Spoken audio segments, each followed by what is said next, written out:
मेरा नाम रुचि है। बीते हुए कुछ सालों में मेरे साथ एक ऐसा हादसा हुआ था जिसके बारे में मैं आप लोगों को बताना चाहती हूँ।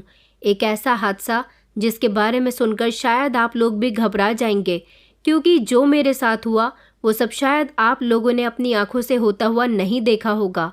मैं चाहती हूँ कि आप लोग मेरी ये कहानी बाकी लोगों तक पहुँचाइए, ताकि लोगों को पता चले कि इस दुनिया में कैसे कैसे लोग हैं और वो कैसे कैसे रिवाजों को अपनाना चाहते हैं और दूसरों की बहन बेटियों के साथ वो लोग क्या क्या करते हैं।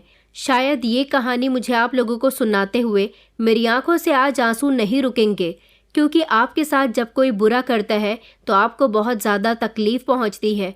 मुझे भी बहुत तकलीफ़ पहुंच रही थी। मैं मदद की पुकार लगा रही थी, मगर कोई मेरी सुनने वाला नहीं था। तो फिर मेरी ये कहानी सुनकर मुझे बताइए कि आप ऐसी मुश्किल में पड़ जाएंगे तो आप लोग क्या करेंगे। आपके पास इस मुसीबत से निकलने का कैसा रास्ता होगा।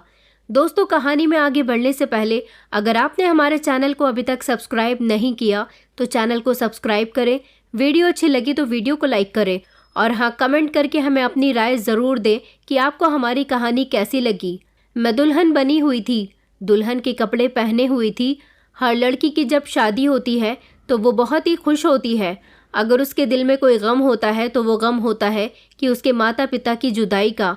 लेकिन मुझे ये शादी नहीं करनी थी। मैं नहीं चाहती थी ये शादी करना, मगर इस शादी को करना मेरी बहुत बड़ी मजबूरी थी। मैं काफ़ी दिनों से लगातार रो रही थी, इसलिए अब मेरी आंखों से आंसू निकलने भी बंद हो गए थे। मुझे चिंता थी तो सिर्फ अपनी माँ और भाई की चिंता थी कि मेरे पीठ पीछे उनका ख्याल कौन रखेगा, क्योंकि मेरे पिता इस दुनिया में नहीं थे। मेरा एक छोटा भाई था, उसकी उम्र अभी कम थी, वो लगभग 12 साल की उम्र का था। शादी के बाद मैं एक ऐसी जगह जाने वाली थी जहाँ से कभी मैं वापस नहीं आती। ये बात तो ये लोग अच्छी तरह से जानते थे। फिलहाल मेरी शादी हो गई और मैं धीमे धीमे कदमों से वहाँ आकर खड़ी हो गई थी जहाँ पर मुझे नहीं खड़ा होना चाहिए था। एक ऐसी जगह जहाँ पर मेरी उससे मुलाकात हुई थी और तभी से वो मेरे पीछे पड़ गया था। क्या आप लोग जानना चाहेंगे कि वो कौन था? तो फिर ध्यान से मेरी कहानी सुनिए। मेरी ज़िंदगी बड़ी खुशहाल गुजर रही थी। मेरे साथ मेरी बूढ़ी माँ रहती थी। मेरी उम्र 24 साल थी। मेरी माँ चाहती थी कि वो मेरी शादी कर दे, मगर मैं अभी शादी नहीं करना चाहती थी। उनका कहना था कि तुम जवान हो रही हो और हमारे गांव में तो वैसे भी 20 साल की उम्र की लड़की की शादी कर दी जाती थी, मगर मैं ऐसे कैसे शादी कर सकती थी। मेरी माँ और छोटे भाई को अकेला छोड़कर मैं शादी करके अपनी ससुराल चली जाती तो उन लोगों का क्या होता। जब मैं 15 साल की थी तब मेरे पापा को एक ख़तरनाक बीमारी ने पकड़ लिया था, जिसकी वजह से उनकी तबीयत ख़राब रहने लगी थी और फिर एक दिन उनकी मौत हो गई। उनकी मौत पर मैं बहुत रोई थी, क्योंकि मैं काफ़ी समझदार थी और मुझसे मेरे पिता जुदा हो गए थे। हम लोग गांव में रहते थे। ये हमारा बड़ा ही प्यारा और छोटा सा कम आबादी वाला और ख़ूबसूरत सा गांव था। हमारे गांव की खूबसूरती तो आस पड़ोस के कई गांवों में मशहूर थी और इसी तरह खूबसूरत हमारे गांव का नाम था चंद्रपुर। हमारे गांव के लोग आपस में बड़ी मेल मोहब्बत के साथ रहा करते थे और हमारे इस छोटे से गांव में किसी चीज़ की कोई कमी नहीं थी। यहाँ खेती बाड़ी भी भरपूर हुआ करती थी, मगर हमारे गांव में ना तो अस्पताल था, ना स्कूल कॉलेज थे और ना ही पुलिस स्टेशन था। शायद हमारे गांव को लोग ज़्यादा जानते नहीं थे और हमारे गांव के मुखिया जी ये चाहते भी नहीं थे कि शहर वालों की नज़र हमारे गांव पर पड़े, क्योंकि कई सालों पहले हमारे गांव में एक बड़ा कंस्ट्रक्शन कंपनी का मालिक आया था जो हमारे गांव की इन ज़मीनों को ख़रीदना चाहता था। वो हमारे गांव में ज़मीनें खरीदकर उन पर अपना बिजनेस करना चाहता था। उसने हम गांव वालों को ऑफ़र दिया था कि हम आपके गांव में सारी सुविधाएं उपलब्ध करवा देंगे। आपको अपने छोटे छोटे कामों के लिए इतनी दूर शहर जाने की भी ज़रूरत नहीं होगी। आप हमें अपने गांव का आधा हिस्सा बेच दें ताकि हम वहां पर अपना प्लांट लगा सकें। मगर हमारे गांव के सरपंच जी ने पूरी पंचायत में बोल दिया था कि अगर गांव का कोई भी मेंबर इन शहरी लोगों की बातों में आ गया तो उसे गांव से निकाल दिया जाएगा। हम अपने गांव की खूबसूरती को ख़राब नहीं करेंगे, हम लोग इनके लालच में नहीं आएंगे।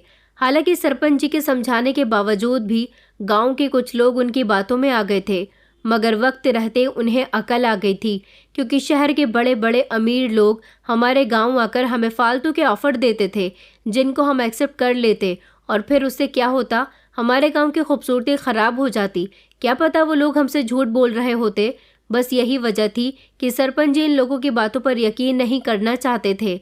वक्त रहते सबको अकल आ गई थी। सबने इस बात पर अटल फैसला कर लिया था कि कोई भी इन शहरी लोगों की बातों में नहीं आएगा, और वही हुआ था। सबने मिलकर शहर के उस अमीर आदमी को इतना परेशान किया और उससे साफ इनकार कर दिया कि वो हमारे गांव पर अपनी नज़र न डाले। हमारे गांव की ज़मीन उसे नहीं मिल सकती। बस उसके बाद वो कभी हमारे गांव पलटा ही नहीं, और फिर किसी ने भी हमारे गांव पर नज़र रखने की कोशिश नहीं की। हम तो जानते नहीं कि शहर के लोग कैसे होते हैं, कैसा उनका लाइफस्टाइल होता है, क्योंकि हम में से कोई भी शहर के लोगों जैसा नहीं बनना चाहता था।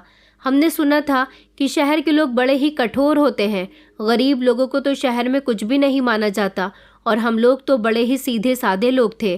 गरीब थे, मगर मेहनत मजदूरी करके अपनी ज़िंदगी को गुजार रहे थे। मेरे पिता नहीं थे तो क्या हुआ, मैं खेतों में जाकर गांव की बाकी औरतों के साथ खेती बाड़ी और मजदूरी किया करती थी। हमारे गांव में लड़कियां भी काम करती थी, और उन लड़कियों को काम करने पर खेतों में काफ़ी सारे पैसे दिए जाते थे, क्योंकि जो काम गांव की औरतें किया करती थी वो काम गांव के मर्द नहीं कर पाते थे। गांव के मर्द ज़्यादातर हमारे गांव में बने जंगलों में काम किया करते थे। जंगलों में औरतों का जाना ठीक नहीं था, क्योंकि वहां पर खूंखार जानवर आते जाते रहते थे। सुना था कि वहाँ एक अमीर आदमी ने अपना फार्म हाउस बनाया हुआ है, और वो फुल सिक्योरिटी के साथ उस जंगल के फार्म हाउस में रहता है। कभी कभी वो फार्म हाउस बंद भी रहता है। फिलहाल गांव की ज़िंदगी बहुत ही अच्छी होती है। अगर दिक्कत थी तो मुझे इस बात से थी कि मेरी माँ अपनी टांगों से लाचार थी। वो बचपन से ही पोलियो जैसी बीमारी का शिकार हो चुकी थी। मेरे पापा ने उनसे शादी कर ली थी क्योंकि वो उनसे प्यार करते थे, और दोनों के घर वालों ने भी एक दूसरे के लिए दोनों को पसंद कर लिया था। उसके बाद हम दोनों भाई बहन एक एक करके इस दुनिया में आए। यही तो वजह है कि मैं अपनी माँ को छोड़कर कहीं नहीं जाना चाहती।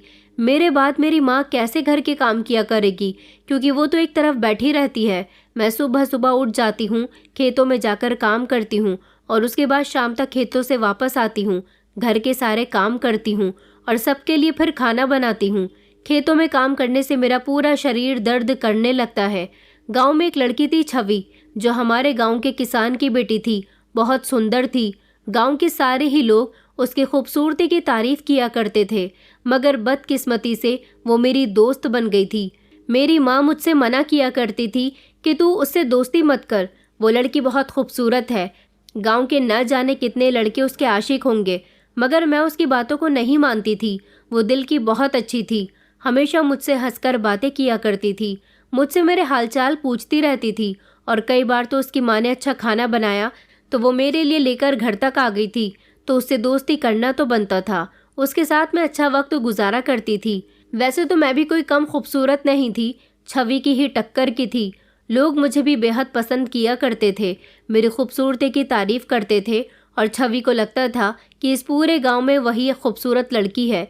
मेरी माँ तो अब बूढ़ी हो गई थी, बीमार रहने लगी थी ना, बस इसीलिए वो अपनी उम्र से बड़ी लगती थी। हमेशा बिस्तर पर लेटे लेटे यही कहती रहती थी कि मैं तेरी शादी करना चाहती हूँ। अब वो मेरी शादी कहाँ से करती, अच्छा रिश्ता कोई मिल नहीं रहा था, और मैं अभी शादी नहीं करना चाहती थी। एक दिन मुझे छवि ने बताया कि उसके लिए शहर से एक रिश्ता आया है। मुझे बड़ी खुशी हुई कि शहर से रिश्ता आया है, ये तो बहुत ही अच्छी बात है। हमारे यहाँ जिन लड़कियों की शादी शहर में होती थी उनको बड़ा खुशनसीब माना जाता था, क्योंकि जितनी भी लड़कियों की शादी अभी तक शहर में हुई थी वो सभी लड़कियाँ अच्छी रह रही थी। शायद शहर के लोगों की सोच गाँव के लोगों की सोच से परे होती है। फिलहाल छवि हमेशा अपने पति के गुण गाती रहती थी, हमेशा उसकी तारीफ करती रहती थी कि वो ऐसे हैं वो ऐसे हैं। मैं तो उसकी बातें सुन सुनकर बस हंसती रहती थी, और मैं कर भी क्या सकती थी। मेरे दिल में तो अभी शादी का ख्याल दूर दूर तक नहीं आता था, लेकिन मैं ये नहीं जानती थी कि अब मेरे चेहरे की ये हंसी और मेरे होठों की मुस्कान पूरी तरह से गायब होने वाली है। उस दिन मैं बहुत थक गई थी। रात को बिस्तर पर जाकर लेटी तो बदन बहुत दर्द कर रहा था, किसी पल सुकून नहीं मिल रहा था। अभी मुझे गहरी नींद नहीं आई थी जब माँ दर्द से कर्राहने लगी। माँ की आवाज़ सुनकर मैं झट से उठी। मैंने माँ से कहा, माँ क्या हुआ है? तो माँ कहने लगी कि बेटा मेरी तबीयत ठीक नहीं है। मैंने माँ को छूकर देखा तो माँ को तो बहुत तेज़ बुखार था। ये देखकर मैं घबरा गई थी। मैंने कहा, माँ तुमने मुझे बताया क्यों नहीं कि तुम्हें तेज़ बुखार है? मैं अभी वेद जी से दवाई लेकर आती हूँ। माँ कहने लगी कि बेटा तू इतनी रात को वेद जी के पास जाएगी, भाई को भेज दे। मैंने अपने भाई की तरफ देखा तो वो गहरी नींद में सो चुका था। एक दो बार उसे जगाने की भी कोशिश की मगर वो नहीं जागा। मैं जल्दी से अपना दुपट्टा लेकर और माँ को तसल्ली देकर कि मैं अभी आती हूँ, घर से निकल गई थी। हमारे गांव में मेडिकल और डॉक्टर या फिर अस्पताल तो थे नहीं, इसलिए हमारे गांव में 2-3 वैद्य थे जो बहुत अच्छे माने जाते थे। वो जड़ी बूटियों की दवाई बनाया करते थे। मैं उन वैद्य जी के पास घर जाने के लिए निकल गई थी जो मेरी माँ का इलाज किया करते थे। जब मैं अपने घर से निकली और रात के अंधेरे में गांव की चौक तक पहुंची थी कि मेरी नज़र एक कुत्ते पर गई। उसको देखकर तो जैसे मैं डर गई थी। बड़ा ही खूंखार, जानलेवा और ख़तरनाक कुत्ता नज़र आ रहा था। अंधेरे में उसकी लाल लाल आंखें चमक रही थीं। उसने मुंह खोला तो उसके लंबे लंबे दांत थे। मेरे तो पैर थर थर कांपने लगे थे। इस कुत्ते को मैंने आज पहली बार देखा था। ये कुत्ता कोई मामूली कुत्ता नहीं लग रहा था। न जाने ये कहाँ से आ गया था। इसे देखकर लग रहा था कि ये बड़ा ही खतरनाक कुत्ता है। अगर किसी पर इसके दांत लग गए तो वो जिंदा ना बच सकेगा। मैंने देखा वो कुत्ता इधर उधर टहल रहा था। मैं एक साइड पर छुपकर खड़ी हो गई थी कि ये यहाँ से चला जाए तो मैं आगे बढ़ूं, क्योंकि वैद्य जी का घर उस रास्ते से गुजरकर था जहाँ पर वो कुत्ता इधर उधर टहल रहा था। मगर मुझे माँ की दवाई लेकर घर जाना था। वो बुखार में तप रही थी।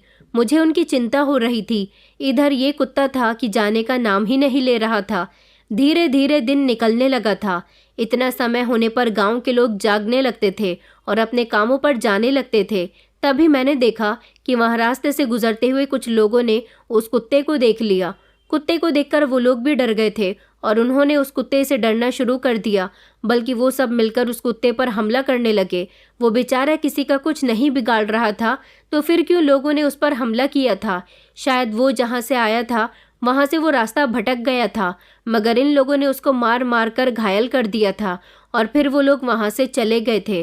वो दिखने में इतना ताकतवर कुत्ता था, फिर भी उसने पलटकर उन लोगों पर हमला नहीं किया।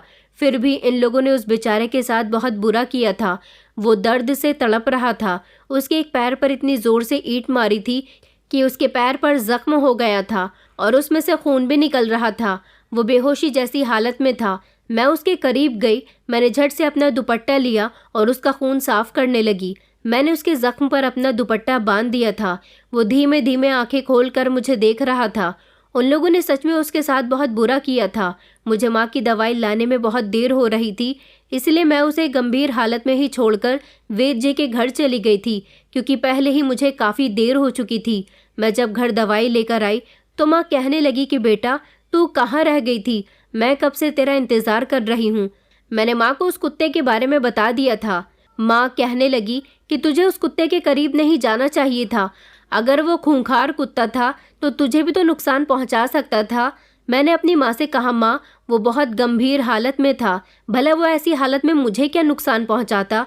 लेकिन एक अजीब बात ये थी कि जब मैं दवाई लेकर उसी रास्ते पर वापस आई तो वो कुत्ता मुझे कहीं नज़र नहीं आया था। शायद वो अपनी जगह वापस चला गया था जहाँ से वो आया था। वो दिन तो जैसे तैसे निकल गया था। मेरी माँ की तबीयत में भी कुछ सुधार आया था। उस दिन मैं खेतों में काम करने के लिए नहीं गई थी, क्योंकि माँ की तबीयत की वजह से मैं काफ़ी परेशान थी। पिछली एक रात में सो नहीं सकी थी, इसलिए दूसरी रात मुझे बड़ी गहरी नींद आई थी। 2-3 दिन इसी तरह से गुजर गए थे। उन दिनों बड़ी गर्मी हो रही थी। रात के समय भी बिस्तर पर लेटने के बाद सुकून नहीं मिल रहा था, क्योंकि बहुत ज़्यादा गर्मी थी। माँ और भाई तो सो चुके थे, मगर मैं जाग रही थी। उस समय ज़्यादा रात नहीं हुई थी, लेकिन गांव के लोग जल्दी सो जाते थे और सुबह सवेरे जल्दी उठ भी जाते थे। इसीलिए रात के 12 बजे भी हम लोगों को आधी रात का समय लगता था। उसी समय मुझे ऐसा लगा जैसे हमारी गली में कुत्ता भौंक रहा है। बड़ी ज़ोर ज़ोर से कुत्ता भौंक रहा था। मुझे समझ नहीं आया कि क्या बात है। मैं दरवाज़ा खोलने के लिए बाहर चली गई थी, जब मैंने देखा कि ये तो वही खूंखार कुत्ता है। अब ये कुत्ता काफ़ी हद तक बेहतर लग रहा था, मगर ये हमारे दरवाजे पर क्या कर रहा था? शायद इसने मुझे यहाँ आते हुए देख लिया होगा, क्योंकि आज जब मैं खेतों में काम करके वापस आ रही थी तो गांव में कुछ लोगों को मैंने बातें करते हुए सुना था कि हमारे गांव में एक ऐसा कुत्ता आ गया है जो बड़ा ही ख़तरनाक है, और ये कुत्ता हमारे गांव का नहीं है, क्योंकि नॉर्मली हमारे गांव में जैसे कुत्ते होते थे वो उनसे बिल्कुल अलग था। अब इसको देखकर मुझे डर लग रहा था, मगर वो लगातार मेरे दरवाजे के आगे भौंके चला जा रहा था। मुझे लगा शायद ये भूखा होगा। मैं उससे काफ़ी दूरी पर खड़ी थी। मैंने अपना दरवाज़ा भी पूरी तरह से नहीं खोला था। मैं घर के अंदर गई और उसके लिए खाना लेकर आई। वो खाना मैंने अपने दरवाजे पर रखकर दरवाज़ा बंद कर दिया था, मगर वो फिर भी खामोश नहीं हो रहा था। मैंने दरवाज़ा खोला तो वो कुत्ता मेरे करीब आया और उसने मेरे कपड़े अपने मुंह से पकड़ लिए। मैं बहुत डर गई थी। मुझे लगा कि कहीं वो मुझ पर हमला न कर दे, मगर वो मुझ पर हमला नहीं कर रहा था। वो मेरे कपड़े खींचकर मुझे कहीं ले जाना चाहता था। वो मुझे कुछ इशारा कर रहा था, मगर मैं उसकी बात समझ नहीं पा रही थी। मैं उससे पीछे भागने की कोशिश करती तो वो मेरे आगे लपक रहा था। वो जब जब मेरे करीब आता मुझे उससे डर लगता और ऐसा लगता जैसे वो मुझ पर हमला करने की कोशिश कर रहा है। वो खुद को मेरी तरफ लपका रहा था। उससे बचने के चक्कर में उसके नाखून कई बार मेरे हाथ पर लग गए थे, मगर मैं उसकी बात को ना समझ सकी और उससे डरकर मैं सीधा अपने घर के अंदर आ गई थी। मैंने घर का दरवाज़ा बंद कर लिया था। काफ़ी देर तक वो कुत्ता बाहर भौंकता रहा था और उसके शोर से आस पड़ोस के लोग भी उठकर बैठ गए थे, जिनको उससे बहुत दिक्कत हो रही थी। मगर वो था कि वहाँ से जाने का नाम ही नहीं ले रहा था। अगले दिन जब छवि ने मेरे हाथों पर कुत्ते के नाखूनों के निशान देखे तो वो कुछ और ही समझ बैठी थी। उसने मुझे बड़े गौर से देखा था और वो मुझसे कहने लगी, ये निशान तुम्हारे हाथों पर कैसे आए? कुत्ते के लपकने की वजह से उसके नाखूनों के कुछ निशान मेरी गर्दन पर भी आ गए थे। मैंने उसे उस कुत्ते के बारे में जब बताया तो वो हैरान रह गई, मगर वो भी मुझे कुछ परेशान नजर आ रही थी। मैंने उससे पूछा कि तुम क्यों परेशान हो? तो उसने बताया कि मेरा शहर से रिश्ता ख़त्म हो गया। वो लड़का शहर की लड़की से शादी करना चाहता था और उसकी बहनों ने अपने भाई की मर्जी जाने बिना ही उसका रिश्ता मेरे साथ तय कर दिया। ये कहकर उसने उदास सी शक्ल बना ली थी। उसकी बात सुनकर मुझे बहुत अफसोस हुआ था, क्योंकि वो शहर के इस रिश्ते से बहुत खुश थी। फिलहाल अब वो कुत्ता सारा दिन मेरे घर के आगे भौंकता रहता था। मेरे दरवाजे पर जितने भी लोग आते हैं उन्हें नुकसान पहुंचाने की कोशिश करता था, उन पर हमला करता। सब लोग उस कुत्ते से परेशान हो गए थे। वो सब पर हमला करने लगा था, क्योंकि एक बार गांव के लोग उस पर हमला कर चुके थे, जिसकी वजह से वो घायल हो गया था। अब वो समझ गया था कि यहाँ के लोग दोबारा से उस पर हमला कर सकते हैं। मैं जैसे ही घर से बाहर निकलती वो मेरे पीछे पीछे आ जाता था। मैं जहाँ जाती वो मेरे पीछे रहता था। मैं उस कुत्ते की तरफ से इतना परेशान हो चुकी थी कि मुझे कुछ भी करके उससे अपना पीछा छुड़वाना ही था।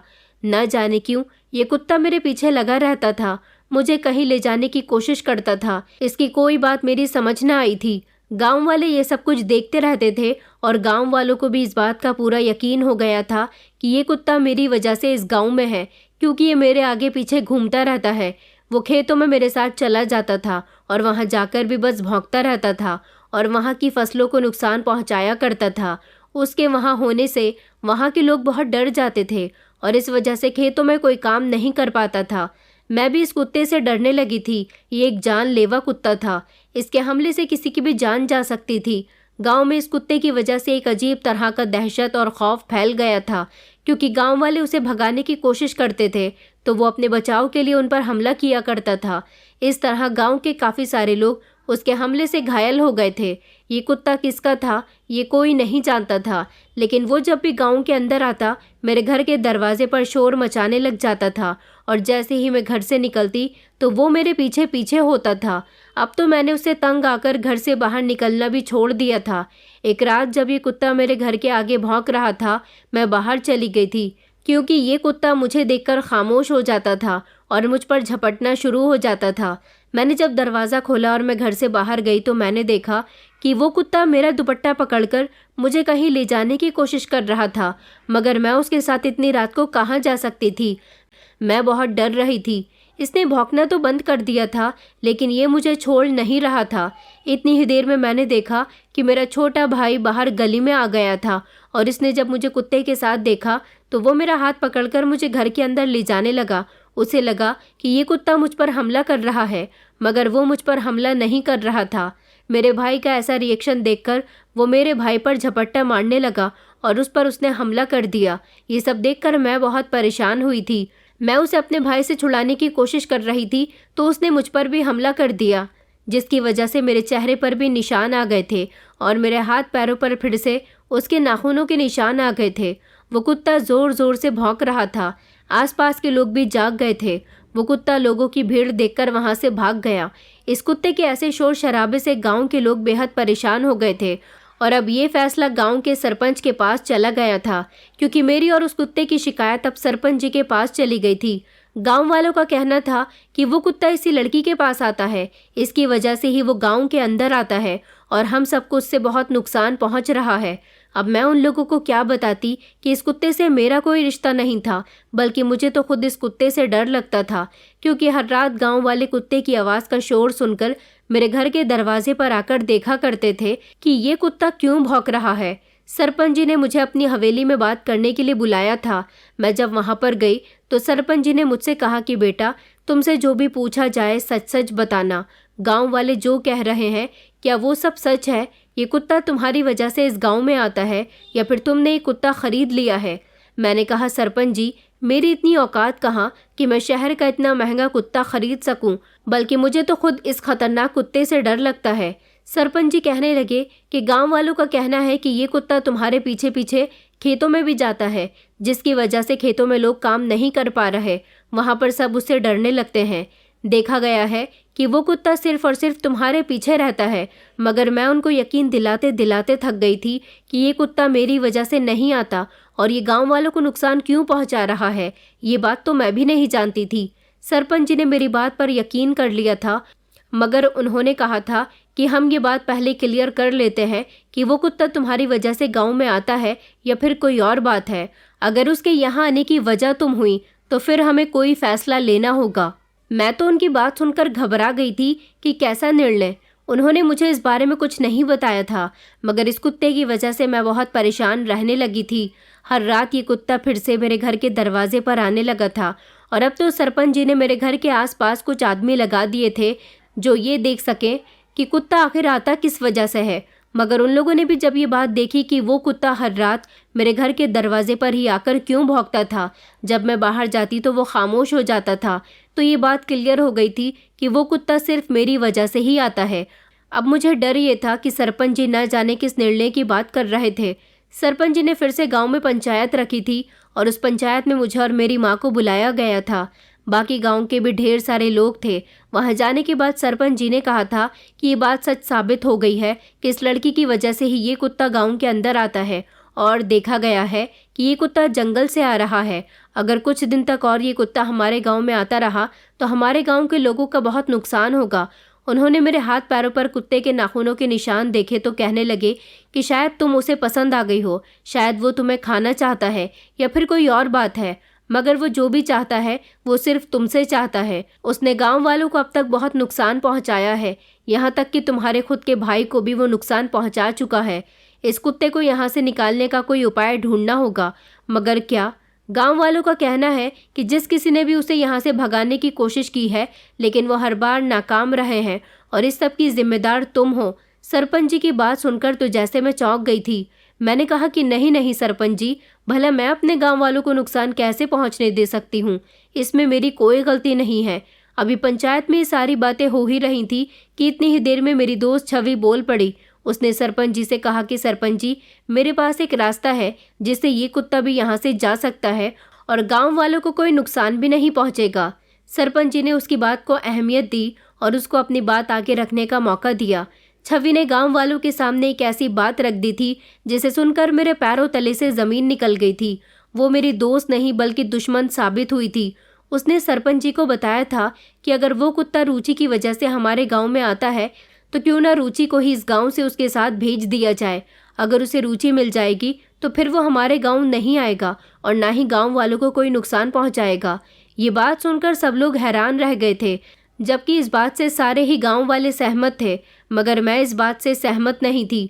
मुझे क्या पता था वो कुत्ता कहाँ से आया था और वो मुझे अपने साथ क्यों ले जाना चाहता था।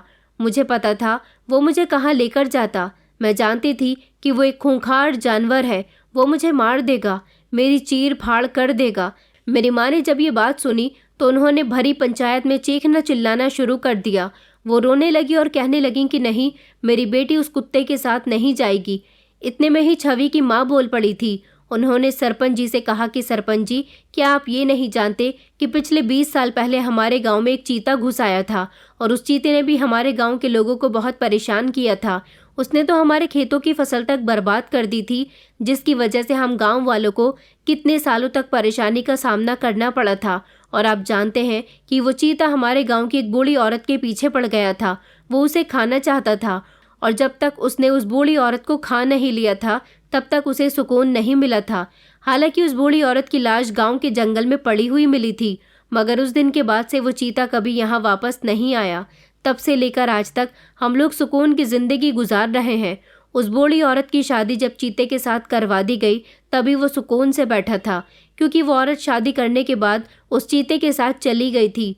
अब भी आपको यही रास्ता अपनाना पड़ेगा। इस लड़की की शादी अगर उस कुत्ते के साथ कर दी जाए तो वो कुत्ता भी कभी हमारे गांव वापस नहीं आएगा। ये बात सुनकर मैंने रोना शुरू कर दिया। मैं कहने लगी कि नहीं, आप लोग ये क्या कह रहे हैं, ये सब मनगढ़ंत बातें हैं। आप लोगों को इन बातों पर विश्वास नहीं करना चाहिए। मेरी माँ भी रोते रोते यही कह रही थी कि वो एक जानवर है और आप लोग चाहते हैं कि मेरी बेटी की शादी किसी जानवर के साथ हो जाए, वो उसे ले जाए और वो उसे जान से मार दे। तो इस बात पर सरपंच जी कहने लगे कि अगर तुम्हारी बेटी की जान जाती है तो चली जाए, क्योंकि एक जान जाने से अगर हजारों लोगों की जान बचती है तो इसमें कोई बड़ी बात नहीं है। ये कुत्ता अगर बार बार हमारे गांव में आता रहा तो गांव वालों को और ज़्यादा परेशानी होने लगेगी। इसलिए बेहतर यही होगा कि हम 20 साल पुरानी प्रथा को अपनाकर इस लड़की की शादी उस कुत्ते के साथ कर देंगे, क्योंकि उस जानवर से पीछा छुड़ाने का हमारे पास सिर्फ एक यही रास्ता है। मुझे छवि और उसकी माँ पर बहुत गुस्सा आया था कि उन्हें ये प्रथा गांव वालों को और सरपंच को याद दिलाने की क्या ज़रूरत थी। छवि मेरी दोस्त थी, उसने मेरे साथ दुश्मनों जैसा व्यवहार क्यों किया था? उसे तो इस समय अपनी दोस्ती निभानी चाहिए थी और मुझे बचाना चाहिए था। उस दिन के बाद से छवि मुझसे अलग अलग रहने लगी थी। मैं छवि के घर गई और उससे मैंने पूछ ही लिया कि आखिर तुमने ये सब कुछ क्यों किया? तुम तो मेरी दोस्त थी ना, तुम्हें ये सब करने की क्या ज़रूरत थी?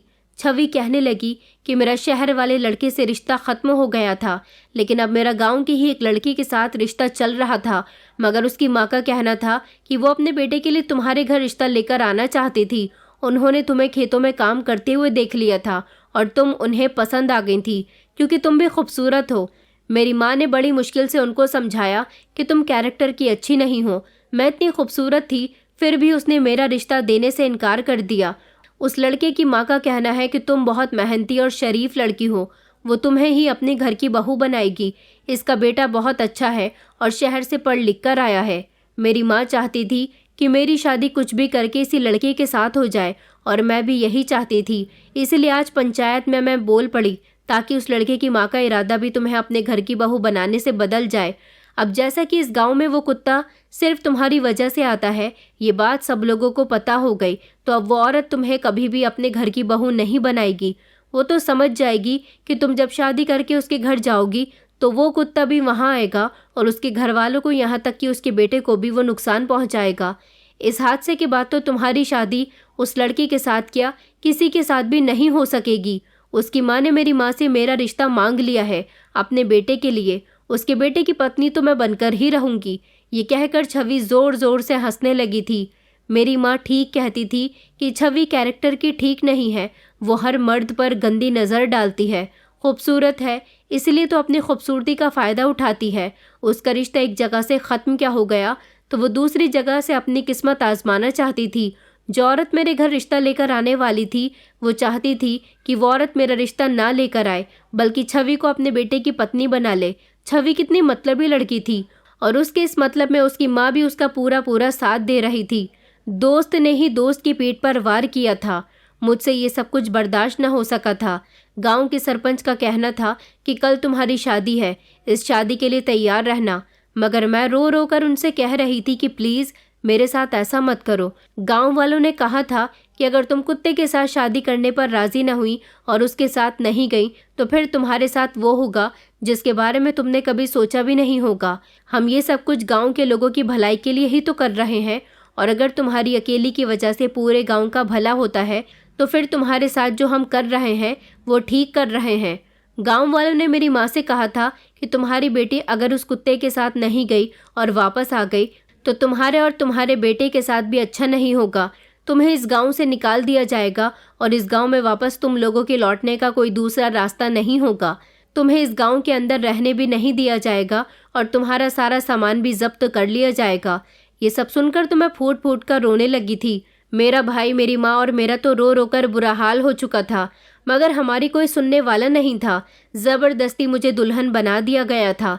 मेरी माँ ज़ोर ज़ोर से चीख रही थी और कह रही थी कि मेरी बेटी उस जानवर के पास जाएगी तो वो उसे जान से मार डालेगा। मेरी बेटी ही तो मेरा इकलौता सहारा है, मेरी बेटी को कोई तो बचाओ। मगर मुझे कोई भी बचाने के लिए नहीं आया था। सब यही चाहते थे कि मैं यहाँ से चली जाऊँ। मुझे दुल्हन बनाकर उसके साथ विदा करने की पूरी तैयारी कर दी गई थी। ये बात सब लोग अच्छे से जानते थे कि वो कुत्ता रात के समय मेरे घर के दरवाजे पर आया करता था, इसलिए मुझे रात को दुल्हन बना दिया गया था। मुझे सबसे ज़्यादा फिक्र अपनी माँ और भाई की हो रही थी कि मेरे जाने के बाद उनका ख्याल कौन रखेगा। मेरी तो तमन्ना यही हुआ करती थी कि मैं सारी ज़िंदगी शादी न करूं, मगर आज ऐसा वक्त आ गया था कि मुझे शादी करनी ही थी, और वो भी किसी इंसान के साथ नहीं बल्कि एक ऐसे जानवर से जिससे मेरी जान को ख़तरा था। और अगर मैं ऐसा ना करती तो गांव वाले मेरा जीना दुश्वार कर देते। साथ ही साथ मेरे भाई और मेरी माँ के साथ भी ये लोग बुरा करने वाले थे। इसलिए उस कुत्ते से शादी करना मेरे लिए एक बहुत बड़ी मजबूरी बन गई थी। उस कुत्ते के आने का वक्त हो गया था। गांव के लोग अपने अपने घर में छिपकर बैठ गए थे और मुझ पर भी नज़र रखे हुए थे। रात के लगभग 2 बजे का समय हुआ जब वो कुत्ता मेरे घर के दरवाजे पर आकर भौंकने लगा था। मैं अपनी माँ और भाई से लिपटकर बहुत रोई थी, क्योंकि आज की रात जब मैं घर से निकलती तो कभी मुझे अपने घर वापस नहीं आना था। मैं निकली और फिर इस तरह मैं जब उस कुत्ते के पास पहुंची तो वो मुझे देखकर खामोश हो गया था। उसने झट से मेरा दुपट्टा अपने मुंह में थामा और वो मेरे आगे आगे चलने लगा। ऐसा तो वो हर बार ही किया करता था, लेकिन आज मुझे उसके पीछे पीछे जाना था, इसलिए मैं खामोशी से उसके पीछे पीछे चल रही थी। गांव के सारे ही लोग चोरी छुप के मुझे देख रहे थे। मेरी माँ और भाई का तो रो रो कर बुरा हाल हो चुका था। उन लोगों को भी जैसे तैसे समझा दिया गया था। वो कुत्ता मेरा दुपट्टा अपने मुंह में लिए आगे चलता चला जा रहा था और मैं उसके पीछे पीछे चल रही थी। रात का समय था, इसलिए मुझे बहुत डर लग रहा था। मेरे पैर थर थर काँप रहे थे। वो कुत्ता मुझे नुकसान तो नहीं पहुंचा रहा था, मगर वो मुझे गांव के जंगल तक ले आया था और यहाँ लाने के बाद वो मुझे इस जंगल में बने हुए एक फार्म हाउस में ले आया था। ये तो मैंने सुना था कि ये फार्म हाउस किसी शहर के अमीर इंसान ने बनाया है। बड़ी अजीब बात थी कि इस जंगल के बीचों बीच ये फार्म हाउस बनाना और यहाँ पर रहना बड़े ही डर की बात थी। फिलहाल मैं इस फार्म हाउस के अंदर आई क्योंकि ये कुत्ता मुझे अंदर तक ले आया था। मुझे डर तो बहुत लग रहा था और ना ही मैं कुछ समझ पा रही थी कि ये मुझे यहाँ पर क्यों लेकर आया है। मगर जब मैं वहाँ गई तो मैंने देखा कि एक जवान लड़का वहाँ पर बैठा हुआ था। इतनी दूर तक चलकर आते आते मैं बहुत थक गई थी। ऊपर से इतना ज़्यादा रोने की वजह से मेरा दिमाग आउट ऑफ कंट्रोल हो गया था। और फिर जब मैंने यहाँ इस लड़के को देखा तो मुझे लगा कि कहीं किसी ने मुझे अपनी साजिश में तो नहीं फंसा लिया। कोई ऐसा तो नहीं है जो इस कुत्ते के थ्रू मेरा फ़ायदा उठाना चाहता हो। मेरे दिमाग में तो तरह तरह के सवाल आ रहे थे। ये लड़का इस फार्म हाउस में बैठा हुआ शराब पी रहा था। जब इसने मुझे देखा तो ये मुझे फटी फटी आंखों से देखने लगा। इसकी ऐसी हरकत ने मुझे बहुत डरा कर रख दिया था। वो मुझे इतनी गौर से देख रहा था और मुझे देखते देखते उठकर वो धीरे धीरे मेरी तरफ चलकर आने लगा। उसकी एक सेकंड के लिए भी पलकें नहीं झपक रही थी। उसे देखकर मेरा शरीर थर थर काँपने लगा। उसने जैसे ही मुझे हाथ लगाया तो ना जाने मुझे क्या हुआ था कि मैं एक ही झटके से बेहोश हो गई और ना जाने कब तक मैं बेहोश रही थी। मगर जब मुझे होश आया और मेरी आँख खुली तो मैंने देखा कि मैं बिस्तर पर मौजूद थी और वही लड़का मेरे बराबर में बैठा हुआ था। मैं घबराकर उठी। ज़मीन पर वो कुत्ता भी मौजूद था। मैं इन दोनों से बहुत डर रही थी और मैंने फिर से रोना शुरू कर दिया था। फिर वो लड़का कहने लगा कि तुम इतनी घबराई हुई क्यों हो और तुम इतना डर क्यों रही हो? रोना बंद करो। तुम्हें मुझसे डरने की ज़रूरत नहीं है पायल। जब उसने ये बात कही तो मैंने उससे कहा, पायल? कौन पायल? तो वो कहने लगा, तुम मुझे भूल गई पायल, मैं तुम्हारा राज हूँ। मैंने उससे कहा कि मैं पायल नहीं हूँ। तुम कौन सी पायल की बात कर रहे हो? बल्कि मेरा नाम तो रुचि है। तो वो चौंक कर मुझे देखने लगा और दूसरी नज़र उसने उस कुत्ते पर डाली थी। मुझे लगा शायद इस लड़के को मुझसे कोई गलतफहमी हो रही है, इसलिए मैंने इसको अपनी पूरी कहानी के बारे में बता दिया था कि मेरे गांव वालों ने किस तरह से इस कुत्ते के साथ मेरी शादी करके मुझे इसके साथ भेज दिया। जब उसने मेरी पूरी बात सुनी तो वो कहने लगा, क्या तुम सच कह रही हो? मैंने कहा, मैं ऐसी सिचुएशन में आपसे झूठ कैसे बोल सकती हूँ?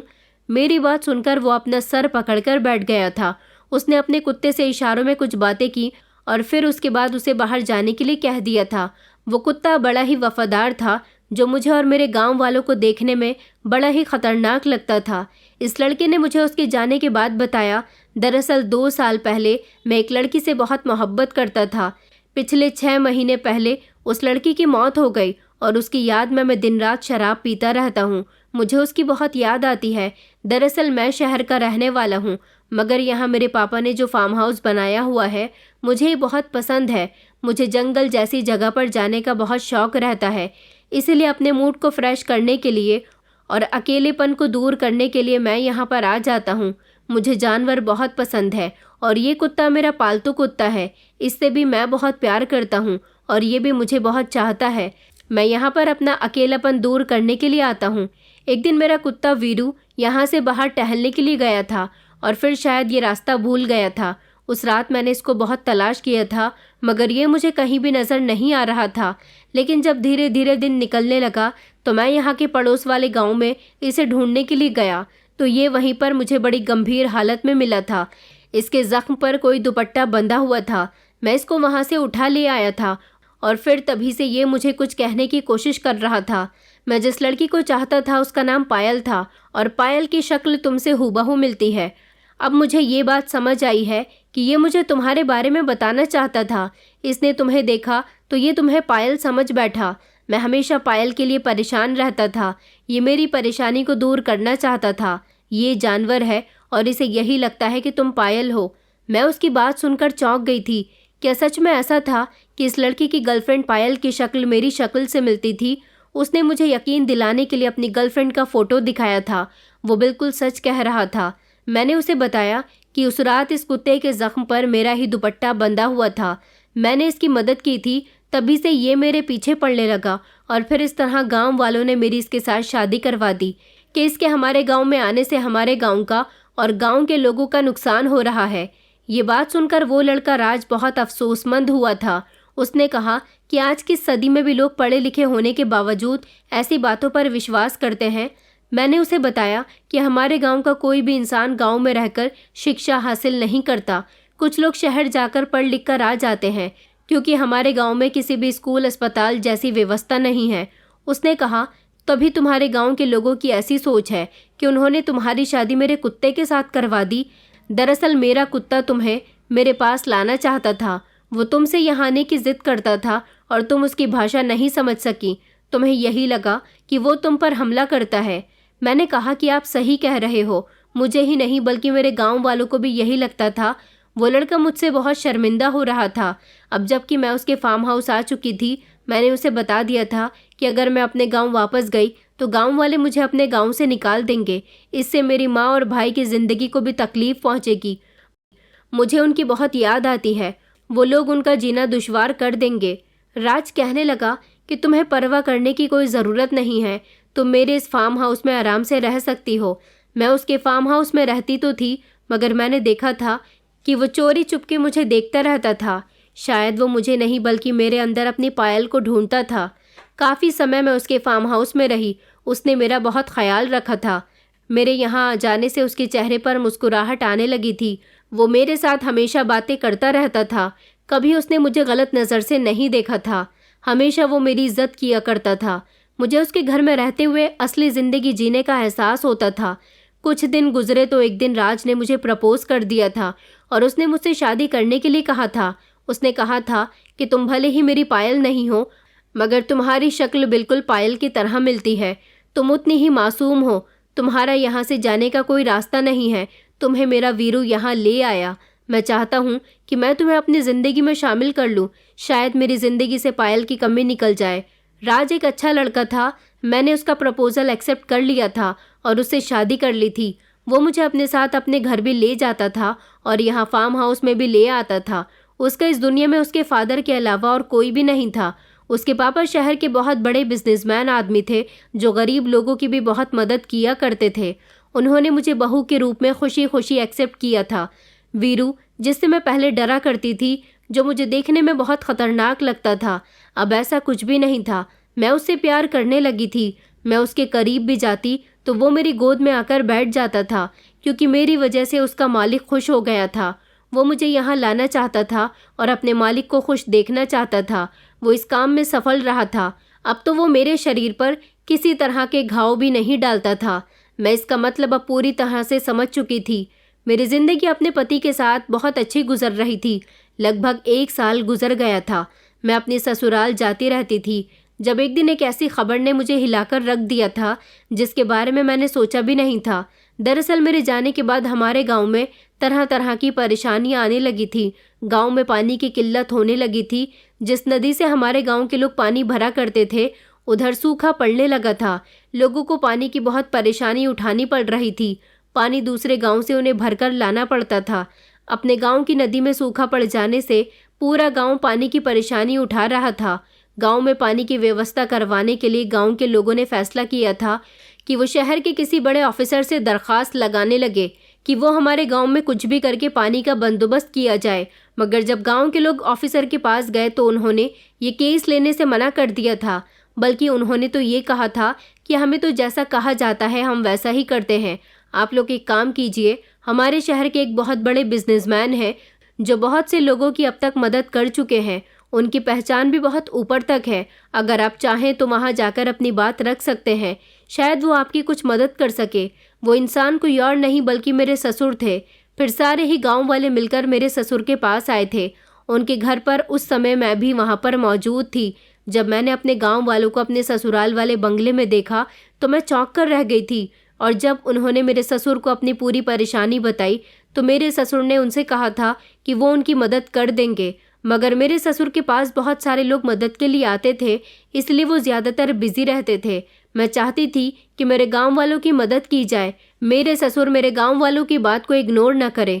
वो बड़े आदमी थे। इस बात को अपने दिमाग से निकालना उनके लिए कोई मुश्किल काम नहीं था। मेरे गांव वाले बड़ी उम्मीद से यहाँ आए थे। मैंने तो उनको देख लिया था, मगर वो मुझे नहीं देख पाए थे, क्योंकि मैं बालकनी से छुपकर उनको देख रही थी। मुझे उस गांव की और गांव वालों की मदद ज़रूर करनी थी, क्योंकि वहाँ पर मेरा छोटा भाई और मेरी सगी माँ रहती थी। मुझे उनकी बहुत परवाह थी। मैं सोच रही थी कि मेरे बिना न जाने उन लोगों का क्या हो रहा होगा। मैंने ये सब कुछ अपने पति को बताया तो मेरे पति ने कहा कि ऐसी सिचुएशन में तुम्हें अपने गांव वालों से बदला लेना चाहिए, मगर तुम उनकी मदद क्यों कर रही हो? क्या तुम भूल गई हो कि उन लोगों ने तुम्हारे साथ क्या कुछ नहीं किया?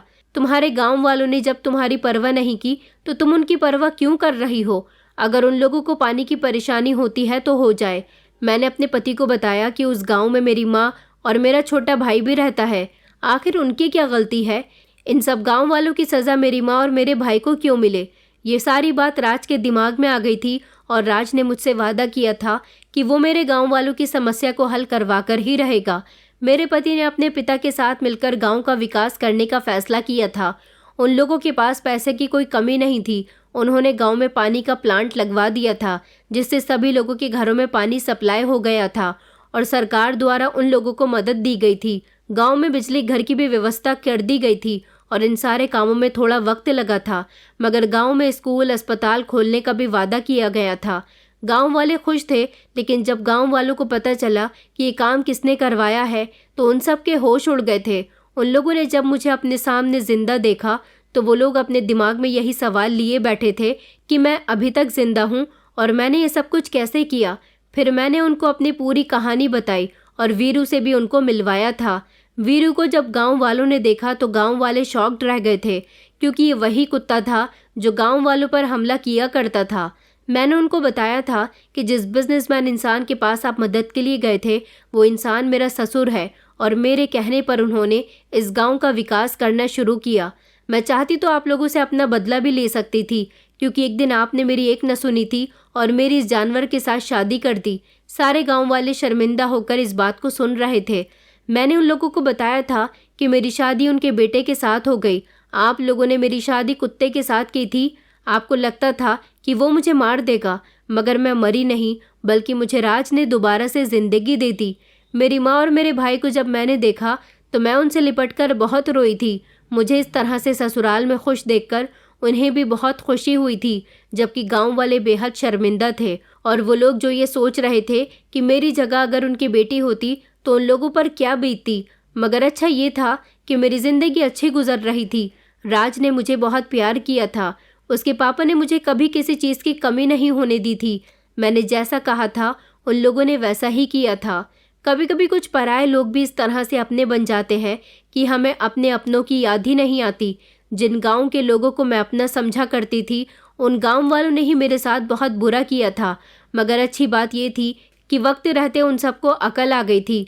मेरे साथ क्या, वो आगे से गांव की किसी भी औरत या लड़की के साथ अब दोबारा कुछ ऐसा वैसा नहीं करेंगे। छवि मेरी दोस्त, जो उस लड़की के साथ शादी करना चाहती थी, जिसकी माँ मेरे घर मेरा रिश्ता लेकर आना चाहती थी, उसका रिश्ता तो उस लड़की के साथ लग गया था। मगर मेरे जाने के कुछ समय के बाद उस लड़के का एक्सीडेंट हो गया और वो मर गया था। छवि की शादी यहाँ भी नहीं हो सकी थी और मैं अब शादीशुदा हूँ और अपने पति के साथ एक अच्छी ज़िंदगी गुजार रही हूँ। ये सब जानकर छवि भी बहुत शर्मिंदा हुई थी। उसे खुद पर बहुत पछतावा हो रहा था। उसने और गांव वालों ने अपने किए की मुझसे माफ़ी मांग ली थी। अगर आप लोगों के आसपास भी गांव में कोई भी ऐसी प्रथा या रिवाज को ज़्यादा मान्यता दी जाती है जहां पर किसी भी लड़की या औरत की शादी किसी भी जानवर के साथ करवा दी जाती है, तो आप लोग हमें इसके बारे में ज़रूर बताइएगा, ताकि हम आपकी स्टोरी को भी बाकी लोगों तक शेयर कर सकें। और जितना हो सके इस रिवाज को ख़त्म करने की कोशिश कीजिए, क्योंकि ये फालतू की मनगढ़ंत रस्में होती हैं। मेरे गांव में सरपंच जी जो गांव के सरपंच बनते थे, उन्हें लगता था कि वो गांव के बहुत अच्छे फैसले करते हैं। लेकिन जब गांव में पानी ख़त्म हुआ और उनकी मदद किसी भी बड़े आदमी ने नहीं की, तो उनकी सरपंचगिरी किसी काम नहीं आई थी। अगर उनके काम आया था तो वो उनके गांव की वही बेटी थी जिसके साथ उन्होंने बहुत गलत किया था। अगर मैं गांव के लोगों की मदद ना करती तो शायद आज गांव वाले प्यासे मर रहे होते। गांव वाले आज भी मेरे शुक्रगुजार हैं और वो अपनी गलती के लिए मुझसे माफ़ी मांगते हैं। वो लोग मेरी बहुत इज्जत करते हैं। मैं अपनी माँ और भाई को लेकर अपने पति के साथ शहर में शिफ्ट हो गई हूँ। वीरू को मैं बिल्कुल अपने बेटे जैसा मानती हूँ। उसे बहुत प्यार करती हूँ, क्योंकि मेरे पति को शुरू से ही जानवरों से बहुत लगाव है। इसलिए यहाँ रहते हुए मुझे भी जानवरों से अब काफ़ी लगाव हो गया था। मेरे पति के पास वीरू ही नहीं बल्कि और भी कई सारे जानवर मौजूद हैं, जिनको उन्होंने अपने घर में एक छोटा सा चिड़ियाघर बनाकर उसमें करके रखा हुआ था। अगर कोई हमारे साथ गलत करे तो ज़रूरी नहीं कि हमें भी बदले में उसके साथ गलत ही करना चाहिए। कभी कभी लोगों को उनकी गलती का एहसास दिलाने के लिए हमें उनके साथ अच्छाई करनी चाहिए, तभी उन्हें उनकी गलती का गहराई से एहसास होता है। दोस्तों, उम्मीद करती हूँ आपको हमारी कहानी पसंद आई होगी। कहानी पसंद आई है तो वीडियो को लाइक करें, चैनल पर नए हैं तो चैनल को सब्सक्राइब करें और हाँ, नोटिफिकेशन बेल को ज़रूर दबाएं ताकि अगली अपडेट सबसे पहले आपको मिले।